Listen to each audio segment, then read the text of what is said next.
I just drained every last cent I had to buy a place, and before the new paint smell had even faded, I ran into a burglar. Turns out, the burglar was the Ice Queen CEO of my company. Her attempt at picking the lock was so clumsy, it was almost funny. When I caught her, she blushed and tried to bluster her way out of it. I bought the wrong door. No, wait, this is my fiancé's apartment. Looking at the picture of that snake of a fiancé on her phone, a wild idea started to form in my mind. 5 years later, our daughter jumps down from her lap. Daddy, Mommy hid your bonus again. Midnight. The lights of the downtown office tower finally blinked out behind me. The last train on the L was like a tired metal whale, spitting out the final batch of chewed-up office workers. I was one of them. My body was running on fumes, just a shaky soul clinging to a skeleton, shuffling in the direction of my new home. This home, this box in the sky, was something Liam Miller, had practically sold my soul for. It took my parents' retirement fund, plus every dime I'd saved over 5 years of grinding, just to own this 300-square-foot shell in the concrete jungle of Chicago. I stuck the key in the lock. Turn it. Nothing. I frowned, thinking maybe I was just so exhausted I was hallucinating. I pulled it out, shoved it back in. Still wouldn't turn. A surge of irrational anger shot up from the soles of my feet, making my scalp tingle. Don't tell me the lock on my brand new place is already broken. I pressed my ear against the cold metal of the door. From inside, I heard a faint metallic scratching, a soft click-clack. The sound was quiet, clumsy, and intermittent. The blood in my veins turned to ice. A burglar. The word was like a bucket of ice water dumped over my head, washing away every trace of exhaustion. Rage and fear seized my heart at the same time. My entire net worth was inside that door. I took a silent half-step back, my body tensing like a drawn bow. I pulled my phone from my pocket, turned the screen to its dimmest setting, and dialed 9-1-1. Just as my thumb was about to press the call button, the clicking stopped. A frustrated, muffled curse came from inside the apartment. It was a woman's voice. I froze. Then, the doorknob turned from the inside, and the door opened a crack. A head poked out, looking left and right. The motion-activated light in the hallway flickered on. The orange glow cascaded down, illuminating a face I knew all too well. Exquisite, cold, with an untouchable air that seemed to belong on a magazine cover, not in my dingy hallway. It was the high and mighty, my way or the highway CEO of my company, Claire Sterling. Right now, she was clutching a bent bobby pin. Strands of her perfect hair were stuck to her cheek, and her expression was a mask of pure, undisguised frustration. My brain blue-screened for 3 solid seconds. She saw me at the same time. Her whole body went rigid, her pupils dilating in shock. The air turned to concrete. I stared at her. She stared at me. An entire century seemed to pass. For the first time ever, I saw a crack in that permanent poker face of hers. A faint blush crept up her neck and spread to the tips of her ears. Liam Miller. Her voice had a slight tremor, betraying the fact that she, too, recognized me, a low-level drone from her corporate empire. I nodded mechanically, my eyes drawn to the bobby pin in her hand. Her face turned a deeper shade of red, like it was on fire. She fumbled to hide the bobby pin behind her back, the movement as subtle as a spooked ostrich. I have a wrong door. She tried to explain, her voice hoarse. The excuse was so bad a toddler wouldn't have bought it. Who tries to pick the lock on the wrong door? She seemed to realize this herself. Her voice changed, and she forcibly straightened her back, trying to summon her usual CEO authority. No, wait. This is my fiancé's apartment. She held up her phone, lighting up the screen as if to present evidence. On the screen was a photo of a man. He was wearing a sharp suit, smiling the smug smile of a man who had the world on a string. Handsome, polished. I looked at that face, and the entire world went silent. The only sound was the roar of my own blood in my ears. Ethan Vance, the silver-tongued real estate broker who'd charmed my parents out of their savings and vanished with my down payment. The con artist who swore to me this was a cash-only deal from a motivated seller, and that I could move in the second the papers were signed. So, he wasn't just a con artist. He was my boss's fiancé. And the apartment I'd bankrupted myself to buy was the same one he'd promised my boss as their future home. He'd sold the same property twice. How laughable. How utterly, brutally ironic. A chill seeped into my bones, crawling up my spine to the base of my skull. I wasn't angry anymore. I was just calm. A terrifyingly clear, cold calm. Seeing me staring silently at her phone, Claire's embarrassment morphed into righteous indignation. See? This is Ethan Vance, my fiancé. He bought this place for me. He said I could move in today. So, Liam, what are you doing here? And why do you have a key? Her tone was sharp, accusatory, as if I were the one trespassing. I looked at her, this titan of industry who was at this moment nothing more than a poor sucker who'd been played. I didn't answer her question. Instead, I reached into my briefcase and slowly, deliberately, took out a crisp manila folder. Under her watchful gaze, I opened it. The deed. In the section for the owner, my name was printed in clear, undeniable black ink. Liam Miller. I held it out for her to see. Ms. Sterling now, would you care to explain why you're trying to pick the lock on my front door in the middle of the night? My voice was perfectly level, devoid of any emotion. Claire's gaze lifted from the deed to my face. In an instant, the color drained from her cheeks, leaving behind only sheer, unadulterated shock.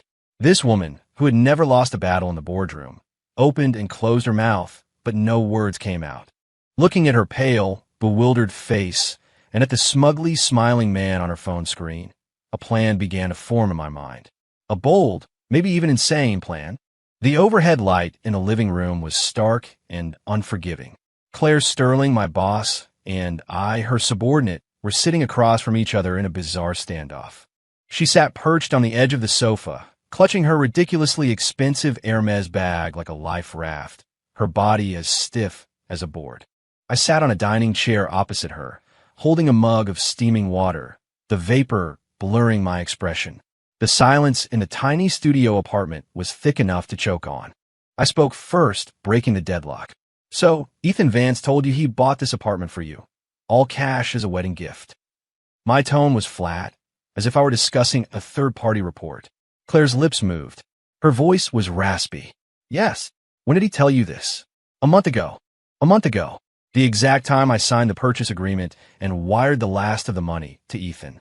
The man was a master of time management. I laughed coldly on the inside, but my face remained a mask. I told her my side of the story, bit by bit. How I'd found the apartment through Ethan. How he'd pressured me into a quick, all-cash offer by claiming the seller was desperate. And how I just finalized the paperwork and gotten the deed today. With every word I spoke, Claire's face grew a shade paler. By the time I finished, her normally composed features were coated in a layer of frost. She didn't say anything. She just took out her phone and dialed Ethan's number.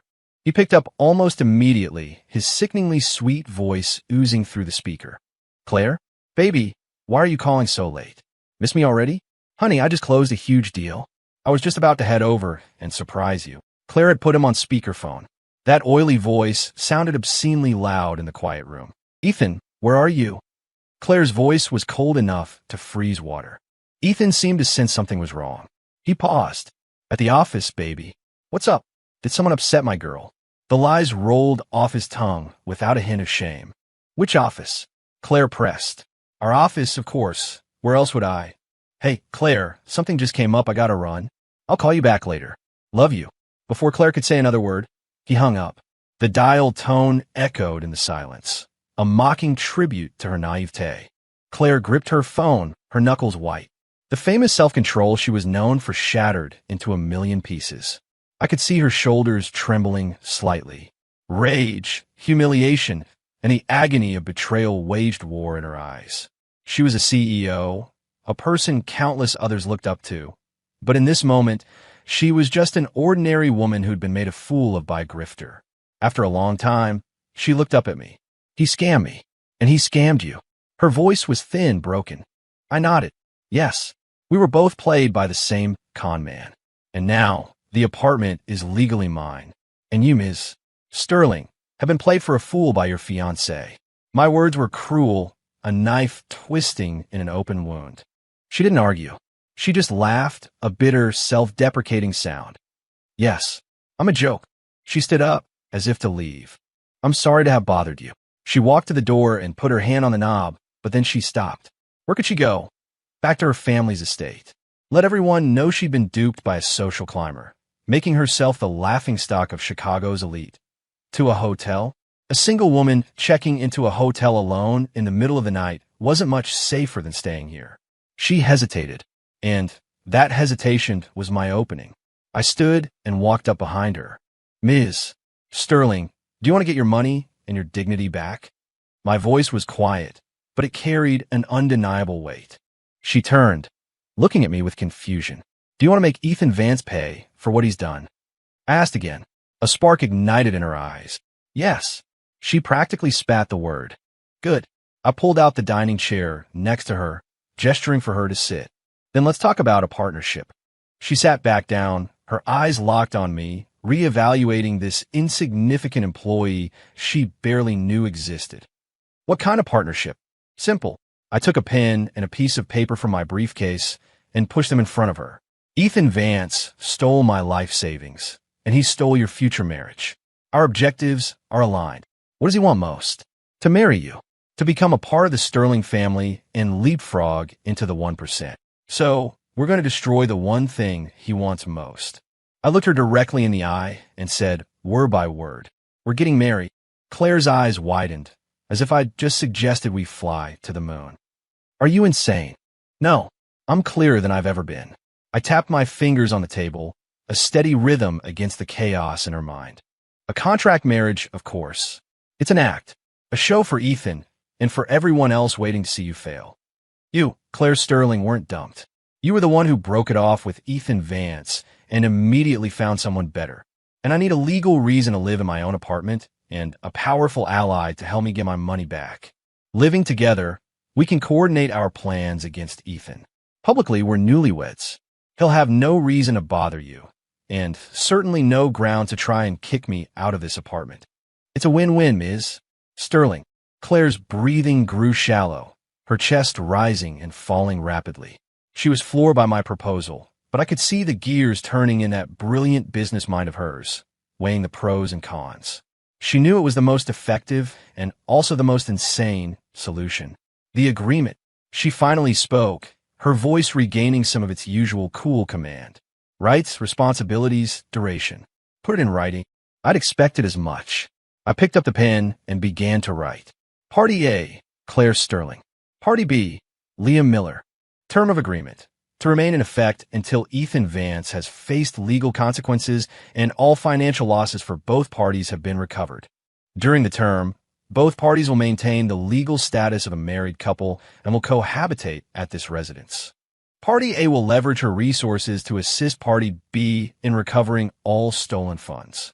Party B will cooperate with Party A in portraying an affectionate couple to manage all external perceptions. Clause after clause, it was clear, cold, and utterly devoid of emotion, like any other business contract. When I finished, I pushed it over to her. See if there's anything you'd like to add. She picked up the paper and read it, word for word. Finally, her eyes stopped on the last empty line. She took the pen and added a single sentence. During the term of the agreement, both parties shall refrain from any physical contact beyond the scope of the partnership and shall not interfere in each other's private romantic lives. She signed her name, Claire Sterling. The signature was just like her, sharp, angular, and exuding a cool distance. I signed my name below hers, Liam Miller. Two completely different signatures, sitting side by side on a single sheet of paper. A cohabitation agreement with my CEO, drafted in the dead of night, was now officially in effect. The next morning, I was woken by a frantic ringing of the doorbell. I'd slept on the couch and my whole body ached. The one and only bedroom had, of course, been given to my new wife and boss. The doorbell was relentless, as if someone was trying to buzz their way through the door itself. I rubbed my throbbing temples, walked over, and peered through the peephole. Standing outside was Ethan Vance. He was holding a massive bouquet of red roses, a smile he probably thought was charming plastered on his face. His hair was slicked back with so much gel a fly would break its legs trying to land on it. He was here to continue his charade with Claire. I glanced back at the closed bedroom door and felt a cold smile touch my lips. Showtime. I didn't open the door right away. Instead, I went to the bathroom. I washed my face, then took off my wrinkled work shirt and slipped into a pair of loose pajama pants and a worn t-shirt. I even ran my hands through my hair to make it messier. Only then did I stroll over and open the door. Ethan's smile froze the second he saw me. His eyes darted from my face, down to my pajamas, then past me to the apartment behind me. His carefully constructed expression twisted into a mask of rage. "Who the hell are you?" he spat, his voice sharp with disbelief. "What are you doing here?" I leaned against the doorframe, looking at him lazily. "Why shouldn't I be here?" I countered. "It's my apartment." "Your apartment?" Ethan laughed like it was the funniest joke he'd ever heard. He pointed at me, then at the apartment number. "You can't even lie straight. I bought this place for Claire. This is our home. Who do you think you are breaking in here?" His voice was loud, dripping with superiority and contempt, as if I were a cockroach that had scuttled into his sacred space. "Oh, your place." I pulled the folder with the deed out of my briefcase on the floor and waved it in his face. "Read it and weep. See whose name is on the title." Ethan's eyes were glued to the document, his expression shifting from anger to shock, and then from shock to pure fury. "Impossible. That's absolutely impossible." He lunged for it, but I easily sidestepped him. "Mr. Vance, breaking and entering is a crime. I could call the cops," I said calmly. Just then, the bedroom door opened. Claire emerged, also wearing silk pajamas. Her hair was damp, as if she'd just showered. She saw Ethan at the door, her face showing no surprise, only cold, hard disgust. Seeing Claire was like seeing a lifeline. Ethan rushed towards her. "Claire, tell me what's going on. Who is this guy?" He tried to grab her hand, but she recoiled as if he were carrying the plague. "Ethan, there's nothing left for us to talk about," Claire said, her voice like ice. "Claire, listen to me. Last night was a misunderstanding. Enough." Claire cut him off. Her eyes flickered to me, then back to Ethan's face. She took a deep breath and then did something that made Ethan's jaw drop. She walked over to me and linked her arm through mine. Her body was a little stiff, but the gesture was unmistakably intimate. "I'm officially informing you, Ethan, that our engagement is off. Because I'm with him now." Ethan's eyes looked like they were about to pop out of his head. He stared at Claire, then at me, the muscles in his face twitching uncontrollably. "Claire, have you lost your mind? Him? He's nobody. He's a bottom-rung paper pusher at your own company. How could he ever be good enough for you?" He was practically screaming. He threw the bouquet of roses to the ground, crushing the delicate petals under his heel. I felt Claire's arm tighten on mine. I patted her hand reassuringly. Then I took a step forward, positioning myself in front of her. "Mr. Vance, I think you're confused about a few things," I said, my gaze calm but sharp. "First, this is my home. I'm asking you to leave. Now. Second, who Claire chooses to be with is her business. You no longer have any right to comment on her choices. And finally, as for whether or not I'm good enough for her," I smiled, a smile that held no warmth. "At least I would never scam her, and I certainly wouldn't steal someone's life savings." I hit those last words extra hard. The color drained from Ethan's face. He understood my meaning perfectly. He pointed a trembling finger at me. You just wait. Liam Miller, right? I'm telling you, as long as I'm around, you won't last another day at that company." He spat one last threat before turning and storming away. His retreating figure looked pathetic, like a dog with its tail between its legs. The door closed, shutting out the noise. The apartment was silent again, with just the two of us inside. Claire unlinked her arm from mine, a hint of awkwardness on her face. "Thank you," she said quietly. "Don't thank me. We're allies," I replied evenly. She looked up, really looking at me for the first time. Her beautiful eyes no longer held the detached assessment of a boss looking at an employee, but something more curious, more probing. "I never noticed before," she started, pausing as if searching for the right word, "that you could be so forceful." I shrugged. "Even a cornered rabbit will bite, Ms. Sterling. Besides, he stole everything I have. It's about time I grew some teeth to protect my den." With that, I turned and went to the kitchen to make breakfast. Behind me, I could feel Claire's eyes following me. I sensed that our cold, purely transactional contract had just developed a tiny, almost imperceptible crack after our first joint victory. Our life together officially began. And I quickly discovered that our CEO, the woman who was a ruthless, unstoppable force in the business world, was a complete and utter disaster at basic living. A bona fide, adult-sized baby. The first morning, I made breakfast and called her out to eat. She sat at the table, staring at the scrambled eggs and toast with a frown so deep it could kill a fly. "I don't eat this kind of food," she said, her tone dripping with natural-born pickiness. "Then what does Ms.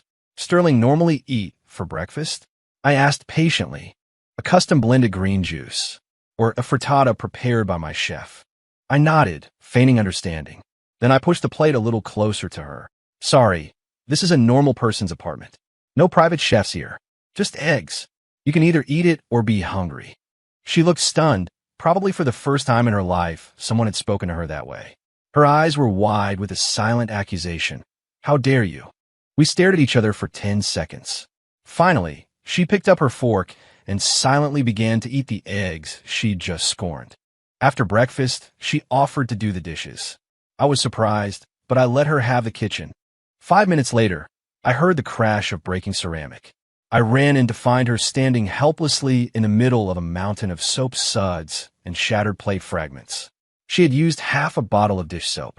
Bubbles were overflowing the sink and covering the floor. And there she was, the great Claire Sterling, scrubbing a perfectly clean water glass with a scouring pad like she was trying to buff out a dent in a car. I pressed my fingers to my forehead. My temples were pounding. "Out," I said, forcing the word through my teeth. She must have known she'd messed up, because she scurried out of the kitchen without a word. From that day on, I resigned myself to my fate.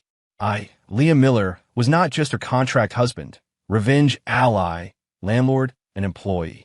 I was now also her full-time nanny. She couldn't cook, so I cooked. She couldn't do laundry, so I did it. She couldn't even tell the difference between salt and sugar, once almost turning a pot of chili into a dessert. I started to seriously wonder how she had survived on her own for all these years. She seemed to sense her own incompetence, and the CEO armor she wore around me began to falter. She started acting like a kid who'd done something wrong, standing quietly in the kitchen doorway while I cooked. If I was sautéing something, she'd stare at the pan. If I was chopping vegetables, she'd stare at my hands. One time, her staring was unnerving me so much that I turned around. "Ms. Sterling, is there something you need?" She shook her head, then asked in a tiny voice, "Does the oil go in before the onions, or after?" I almost threw the spatula at the wall. I took a deep breath and reminded myself, she is my ally. She is the key to getting my money back. I cannot lose my temper with her. "Ms. Sterling, why don't you go watch TV in the living room? The fumes in here might bother you," I said, gently kicking her out. She just said, "Oh," and shuffled away. But a few minutes later, she came back with a small plate of cut-up fruit and set it down next to me. "Thank you for your hard work," she said. I looked at the apple slices, all cut in different sizes, some of them crooked, and a strange feeling washed over me. Partly exasperated, partly amused. This woman was like a cat hiding inside a porcupine skin, prickly on the outside, but surprisingly soft and even clumsily sweet on the inside. The atmosphere between us, steeped in the daily routine of 3 meals a day, began to change. We were no longer just a cold boss and employee or partners in a contract. There was something else, a warmth I couldn't quite name. At night, we'd retreat to our separate spaces, her in the bedroom, me in the living room, and communicate through text messages, plotting our moves against Ethan. Using her resources, Claire quickly dug up all of Ethan's dirty laundry. He was a classic social climber from a dead-end town, using his good looks and smooth talk to latch onto one person after another until he finally hooked her. The biggest fish of all. He had no assets to his name. My money was long gone, spent on lavish toys and bad investments. And I wasn't the only one he owed. He used his status as my future son-in-law to borrow a lot of money. Claire texted me. Most of it went into high-risk crypto. He lost everything. He also has a gambling problem. I stared at the words on the screen, my eyes growing colder. The man was a bottomless pit of greed. "Ms. Sterling, I don't think we should just get our money back," I typed. "I think we should give him a gift." "What kind of gift?" "One that will give him plenty of time to reflect on his life choices, preferably from a jail cell." There was a long pause on her end. Then, a single word appeared. Agree. Ethan's retaliation came faster and dirtier than I expected. The moment I walked into the office the next day, I could feel it. My coworkers' stares were a mixture of contempt, jealousy, and morbid curiosity. In the break room, a few women were talking just loud enough for me to hear. Did you hear? It's him, Liam Miller. I don't know what kind of tricks he used to sink his claws into Ms. Sterling. I know, right? I heard Mr. Vance left because of him. What a shameless boy toy. It's disgusting. He always seemed so normal, but he's just a gold digger. The words were like poison needles hanging in the air. I held my coffee mug and walked past them, my face a blank slate. No anger, no defense. Arguing with gossips was beneath me. I knew this was Ethan's handiwork. If he couldn't have her, he would destroy her. He wanted to use the pressure of public opinion to break me, to force Claire to cut ties with me. Unfortunately for him, he'd miscalculated. I wasn't that thin-skinned, and my position wasn't that easy to shake. I went about my day, as usual. Work, meetings, reports. I ignored the whispers and the stares. They could talk all they wanted. I had work to do. Results are the best way to silence rumors. That afternoon, Claire called me into her office. It was the first time we'd had a formal interaction at work since we'd started living together. She sat behind her massive mahogany desk, her expression glacial. Have you heard the rumors? I have, I answered simply. And you have nothing to say? She looked at me, her gaze a complex mix of concern, guilt, and something else I couldn't decipher. Say what? Explain to them that I'm not a boy toy and that you weren't seduced by me. I gave a self-deprecating laugh. Ms. Sterling, do you think they believe it? People only believe what they want to believe. The more scandalous and sordid the story, the more excited they get. She was silent. This started because of me. I'll handle it, she said, reaching for her phone, probably to call the PR department. Don't. I stopped her. If you get involved now, it will only confirm our relationship in their eyes and make things worse. They'll say, see, the CEO is personally defending him. It must be true. Then what? We just let them say these things about you. Her voice was tinged with frustration. I looked at her, and a sudden warmth spread through my chest. She was worried about me. Ms. Sterling, the best way to clear my name isn't with words, but with actions. The Starlight Plaza project I'm managing is up for final review at the end of the month. Once I land that deal, all the talk about my lack of ability will vanish. As for the gossip, without the professional attacks to back it up, it's just boring office chatter. It'll die down. My voice was calm, but filled with a quiet confidence. Claire watched me, a flicker of surprise in her eyes. She probably never expected a low-level employee like me to handle this kind of pressure. Not with panic, but with a clear head and a fully formed counter-strategy. Are you sure you can do it? She asked. The Starlight Plaza account was the company's biggest project of the year. The competition was fierce. 100%, I said. No modesty, no hesitation. I had pulled 3 months of all-nighters for this project. The proposal had been revised over 20 times. I knew every detail by heart. That was the source of my confidence. Claire studied me for a long moment, then finally nodded. Good. You have my full support. Whatever you need from any department, you come directly to me. Don't disappoint me. I won't. I turned to leave her office. Just as I was closing the door, I thought I heard her whisper, and don't make me worry. The words were so soft, like a feather brushing against my heart. The next 2 weeks, the office was basically my home. The rumors continued, getting even worse. Ethan pulled some strings, creating roadblocks for my project at every turn. But I overcame them one by one. Claire didn't intervene publicly, but she silently provided every resource I needed. When I needed data, the market research team worked overnight to get it for me. When I needed legal advice, the firm's top lawyers were at my disposal. We were like two soldiers fighting in sync on invisible fronts, battling a common enemy. The feeling was strange but good. During the day at the office, we were boss and subordinate, professional and distant. At night, back in our little apartment, we were allies, sharing occasional moments of quiet warmth. I started getting used to coming home to a light left on in the living room. I started getting used to that helpless woman clumsily cutting up fruit for me or making me a cup of tea. And she, in turn, seemed to be getting used to my presence. She wasn't so prickly anymore. Sometimes, She would even vent to me about her frustrations at work. The wall between us was, without either of us noticing, getting thinner. At the end of the month, it was time for the project bid. As the project lead, I stood on the stage, facing dozens of discerning judges. I was calm, collected, and I laid out the proposal I knew like the back of my hand. At the end, I looked out at the audience, my gaze passing over the crowd until it landed on Claire, sitting in the front row. That concludes my presentation. The room was silent. A few seconds later, thunderous applause erupted. We'd won. I'd won. In that moment, I saw Claire's face break into a genuine, radiant smile. It was brighter than the sun shining through the window. After the celebration dinner for the project, I received a call. It was from Claire's mother, Mrs. Sterling. Her voice was regal and smooth, but her tone was an undisguised command. Mr. Miller, this is Claire's mother. Tomorrow evening, I expect you to bring Claire home for dinner. It wasn't a request. It was a summons. I held the phone, my heart sinking. I was being called into the lion's den. The time had come. Claire's parents were finally stepping in to pass judgment on the con man who had stolen their daughter. I told Claire about the call. She was on the couch, clumsily trying to follow a recipe on a new tablet I'd bought for her. At my words, her finger froze on the screen, and she frowned. My parents.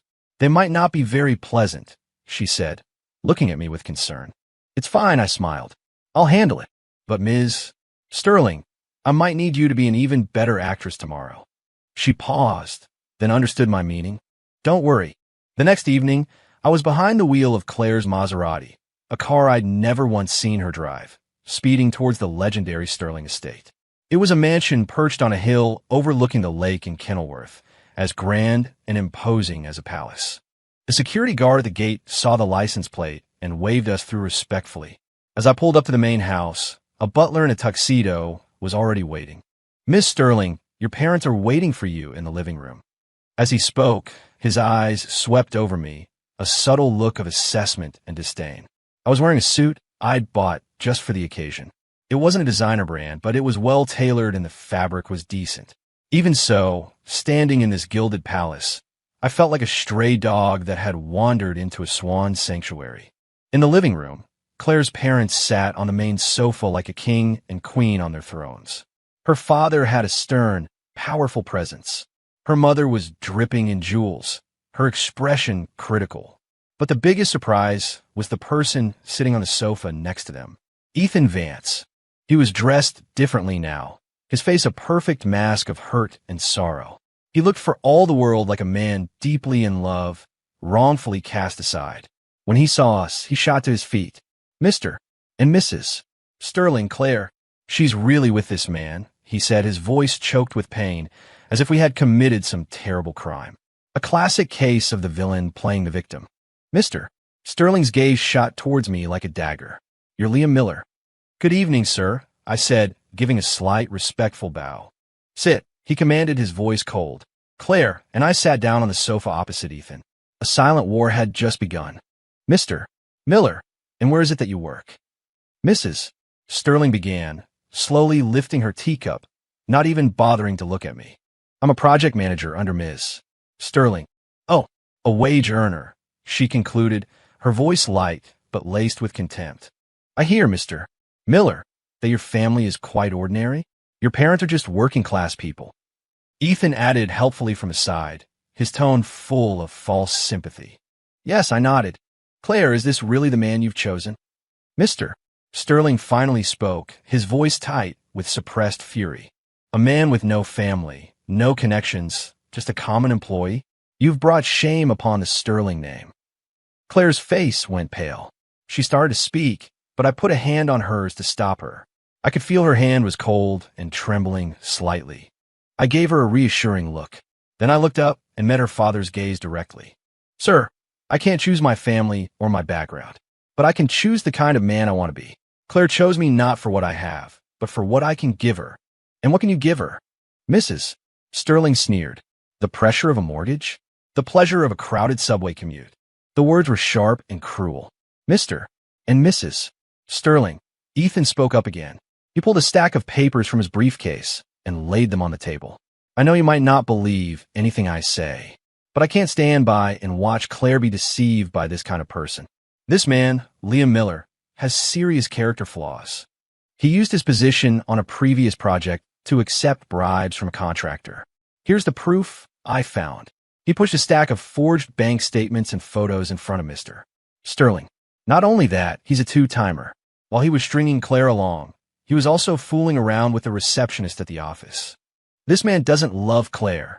He's only after the Sterling family's money. Ethan's performance was masterful, his voice thick with emotion, as if he were the embodiment of justice itself. Claire's parents' expressions grew darker and darker. Mr. Sterling snatched up the evidence and slammed it down on the table. Liam Miller, what do you have to say for yourself? In an instant, all the pressure in the room converged on me. Mr. Sterling's fury, Mrs. Sterling's scorn, Ethan's triumphant smirk. Claire was so frantic her face was flushed. She gripped my hand, shaking her head desperately. Dad, Mom, it's not like that. He's being framed. You be quiet. What has this man done to you? Her father roared. I looked at the panicked Claire, at the smug Ethan, at the enraged Mr. Sterling, and I smiled. I slowly stood up and walked over to Ethan. Mr. Vance, that was a spectacular performance. Unfortunately, your props are a little lacking. From my own briefcase, I pulled out a file. It was thin, just a few pages. I placed it on the table next to Ethan's stack of forgeries. Sir, ma'am, since we're all looking at evidence, perhaps you'd like to see mine as well. This file documents how Mr. Ethan Vance, during his time as the Assistant Director of Procurement at Sterling Industries, colluded with suppliers to inflate prices and embezzle company funds to the tune of $1.8 million. In here, you'll find the bank records for a shell company he opened with his brother-in-law, email correspondence with the suppliers, and a recording of him admitting to taking kickbacks. My voice wasn't loud, but every word was a bomb detonating in the silent living room. In a single instant, all the color drained from Ethan Vance's face. Ethan's smug, sorrowful mask instantly shattered, replaced by sheer panic. He shot up like a scalded cat, lunging for the file. You're lying. That's fake. You're slandering me, he shrieked, his voice cracking with guilt. I twisted my wrist, easily avoiding him. Mr. Sterling was faster. The old man, a veteran of countless boardroom battles, knew the weight of real evidence when he saw it. He snatched the file, his sharp eyes scanning the pages. The more he read, the darker his face became. His grip tightened on the papers, the veins on the back of his hand bulging. Mrs.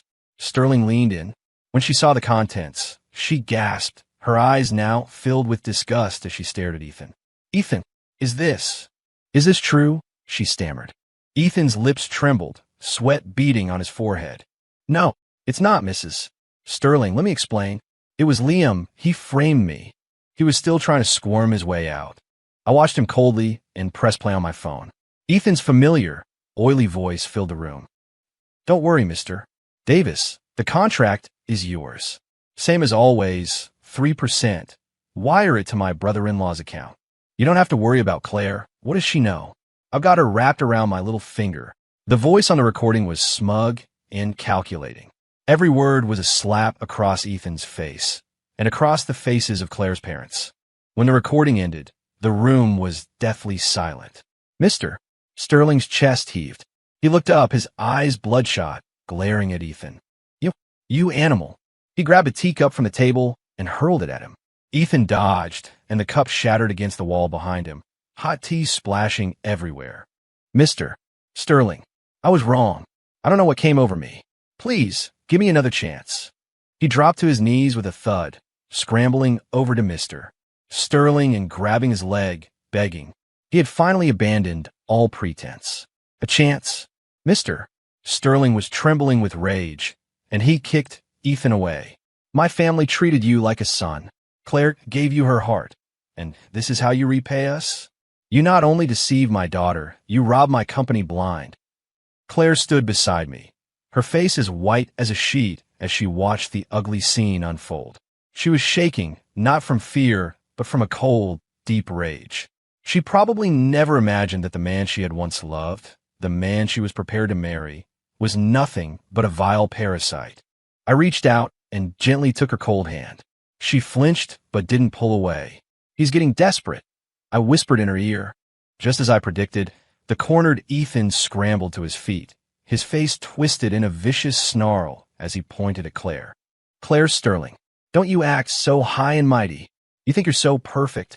If it wasn't for your family's money, who would want to put up with an ice princess like you? And I'll tell you something else. I didn't just take money from a company. I used your family's name to take out a massive loan from some very dangerous people. It's all gone, wiped out in crypto. If you don't bail me out, you can wait for the loan sharks to come knocking on your door. Let's see how the great Sterling family looks then.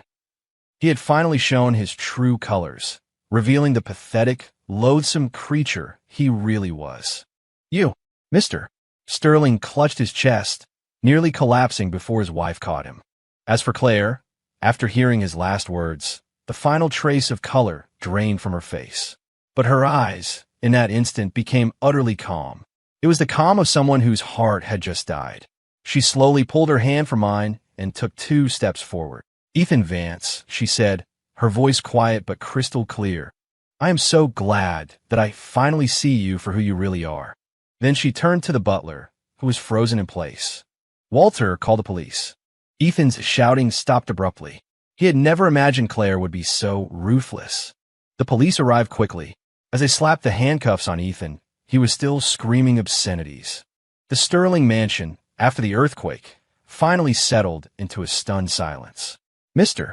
Sterling sat on the sofa, looking as if he'd aged 10 years in an hour. Mrs. Sterling sat beside him, silently weeping. After a long time, Mr. Sterling looked up at me, his expression complicated. Liam, today. Thank you. The contempt was gone from his voice. You're welcome, sir. But I was also doing it for myself, I replied honestly. Mrs. Sterling wiped her tears and looked at me with gratitude and a hint of shame. Young man, before. We were wrong. We misjudged you. Please don't hold it against us. I shook my head. I understand. The dramatic showdown in the lion's den had ended in a way none of us had expected.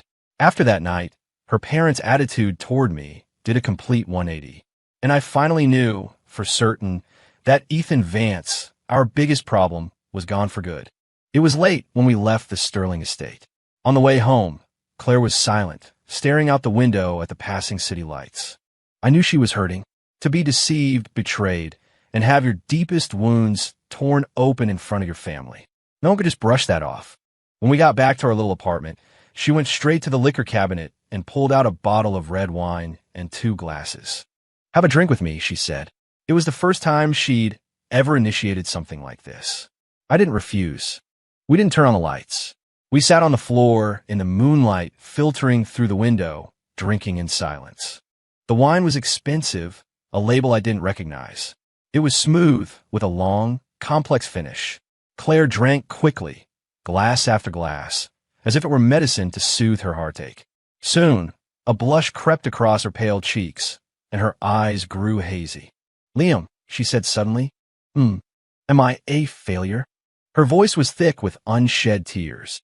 I thought I was so smart that I was a good judge of character, but I was completely fooled by him. I'm a joke. She tilted her head back and took another large gulp of wine, a single tear tracing a path down her cheek. In the moonlight, it shimmered like a shattered pearl. I watched her, this woman who had let down all her guards. She was no longer the powerful CEO, just a normal girl who was hurting, who could cry.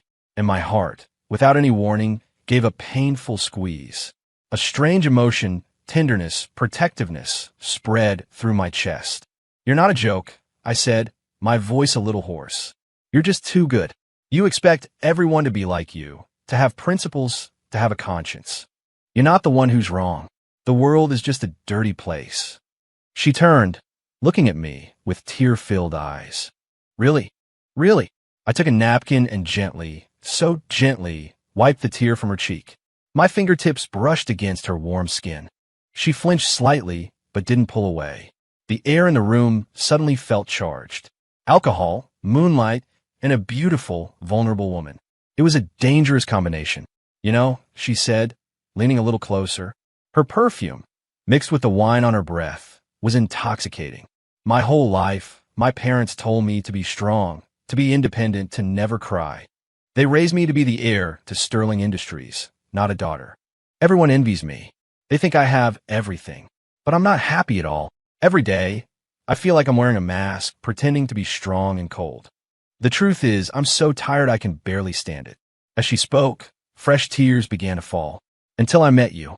She looked at me, my reflection captured in her hazy eyes. You were like a light. You crashed into my messy life.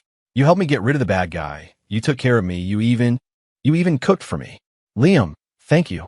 Then, she wrapped her arms around my neck and hugged me. It was a light, soft hug, hesitant and searching. My entire body went rigid. Her face was buried in the crook of my neck, her warm breath on my skin sending a shiver through me. I could smell the faint scent of her shampoo, feel the softness of her body against mine. My brain screamed at me to push her away. This was a contract. She was drunk. But when I lifted my hands, they landed on her back, patting her gently. For the first time, I admitted to myself that my feelings for this woman had gone far off the rails of our partnership agreement.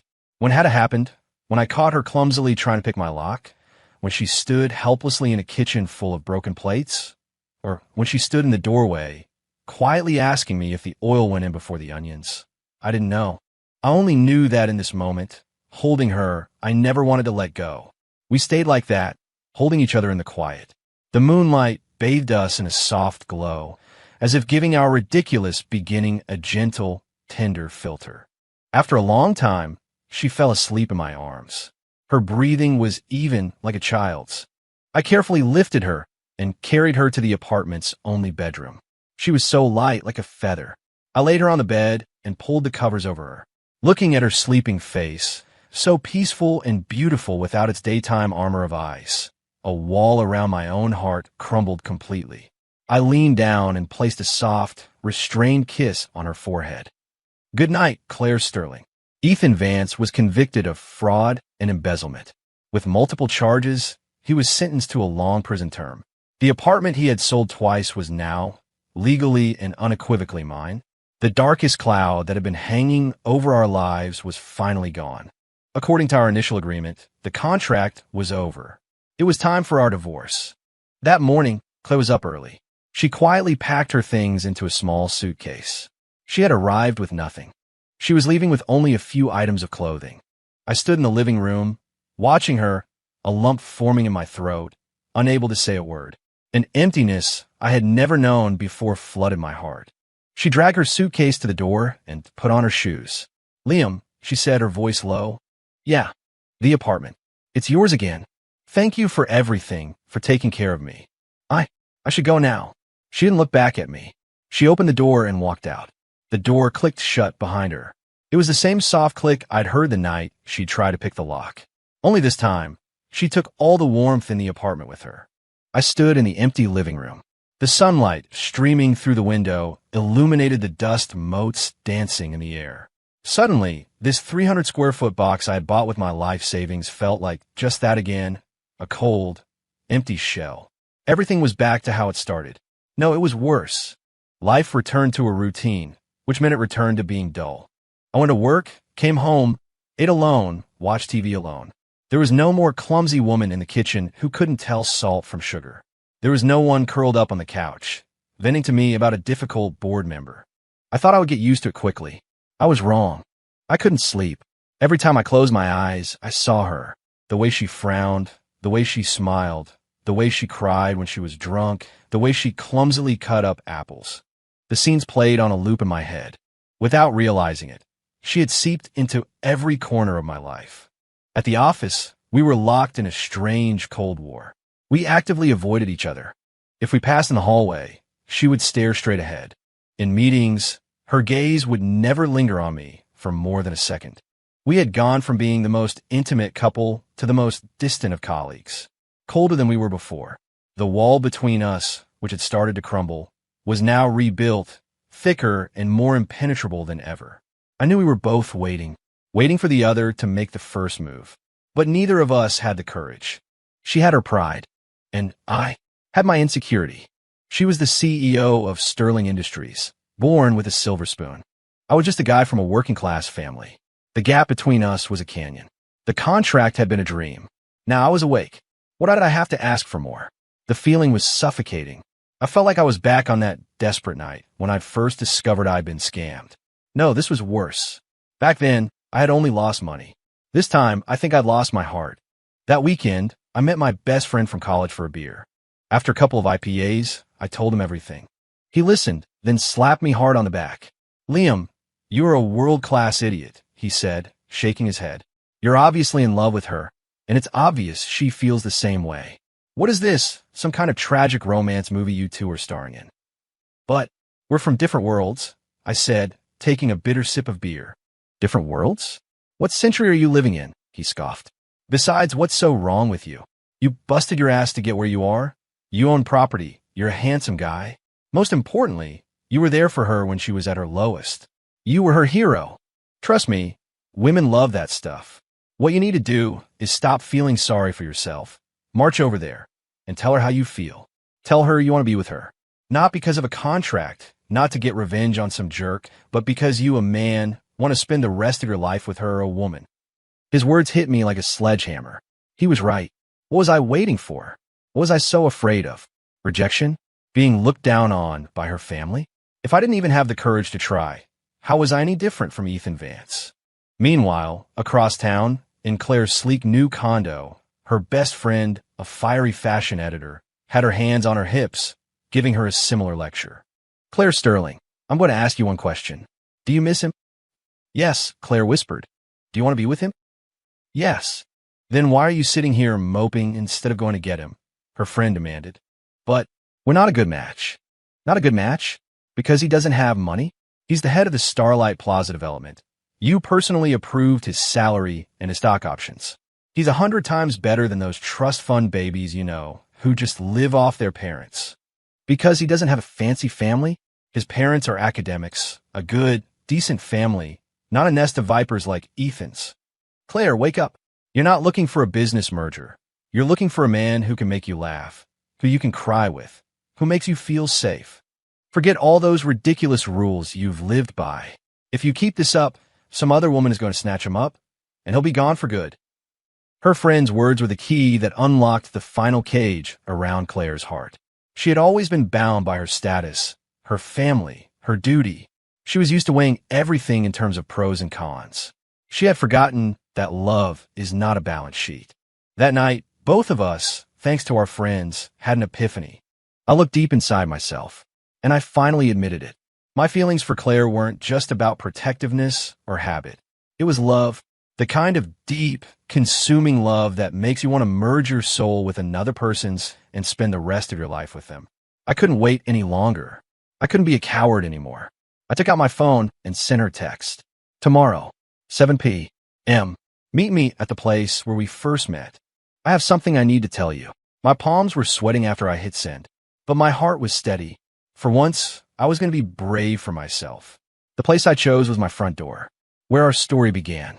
I left work early and bought a huge bouquet of champagne-colored roses. Not the cliché red roses Ethan would have bought.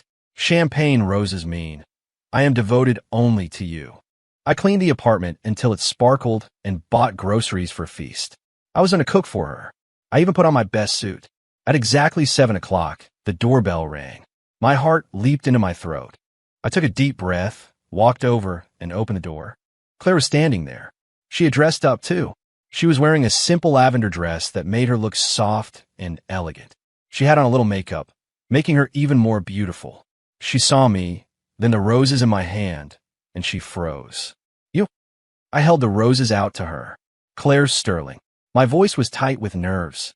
I'm in love with you. My confession was simple, direct, maybe even a little clumsy. Her eyes immediately welled up with tears. I kept going. I don't know when it started. Maybe it was when I realized you couldn't tell salt from sugar, but you still tried to cook for me. Maybe it was when you stood up for me at the office, against all the gossip. Or maybe it was when you were drunk, and you hugged me and told me I was like a light in your life. All I know is, after you left, this apartment felt empty. My heart felt empty. I got used to cooking for you, listening to you complain about work. I got used to every moment you were here. I don't want to be your business partner anymore. I want to be your boyfriend, your husband, your family for the rest of our lives. I love you, Claire Sterling. It has nothing to do with a contract or your status. It's just because you're you. So will you? Will you give me a chance to start over for real this time? I finished, my heart pounding as I waited for her answer. She didn't speak. Tears just streamed down her face. She didn't sob. She just cried silently. Just as I started to think I'd been rejected, my heart sinking into my stomach, she suddenly dropped her purse, launched herself at me, and threw her arms around my neck, holding on tight. Yes, she choked out, her voice muffled against my chest. Yes, Liam, yes. You idiot. What took you so long to say it? She was crying and hitting my chest with her fists, but her punches were as soft as a kitten's. I laughed, a real, joyous laugh. I tilted her chin up and kissed her. I kissed her tear-stained cheeks and her trembling lips. This kiss wasn't restrained or hesitant. It was filled with all the longing and love I had suppressed for so long. This time, it wasn't about a contract. It was only about love. And the city lights outside our window bore witness to our new beginning. 5 years later, warm afternoon sunlight streamed through the floor-to-ceiling windows of our spacious living room. I was sitting on the couch in my sweatpants, answering a few work emails. I was no longer a low-level employee. After the success of the Starlight Plaza project, I'd been promoted again and again. I was now the vice president of the real estate division at Sterling Industries. As for Claire, she had decided to focus more on our family. Daddy, a little girl in a pink princess dress with her hair in pigtails, came barreling down the stairs like a cannonball. Our daughter, Annie.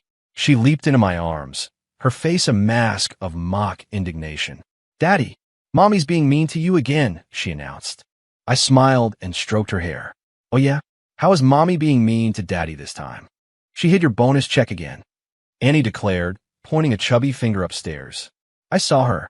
She put a big, fat envelope in the Winnie the Pooh boxway in the back of her closet. I couldn't help but laugh out loud. Just then, Claire came down the stairs, looking elegant even in a cashmere lounge set. She saw the two of us and gave her little traitor a look of fond exasperation. Annie, you're selling out your own mother. Annie made a face at her from the safety of my arms. Mommy was bullying Daddy. I laughed and lifted our daughter up, kissing her cheek. Then I turned to my beautiful wife and tweaked her nose. She's just helping you manage our finances, I said. My money is your money, isn't it? A faint blush appeared on Claire's cheeks. She reached out and straightened the collar of my shirt, a familiar, loving gesture. You and your smooth talk, she murmured. The sun was shining, a gentle breeze was blowing. My wonderful daughter was in my arms. The love of my life was by my side. I looked at them, and my heart felt so full it might burst. My life had taken an unexpected turn on that ridiculous night, a turn that led me to this perfect, beautiful place. Who would have thought? The ordinary guy who had nearly lost everything for an empty apartment now had the most precious home in the entire world.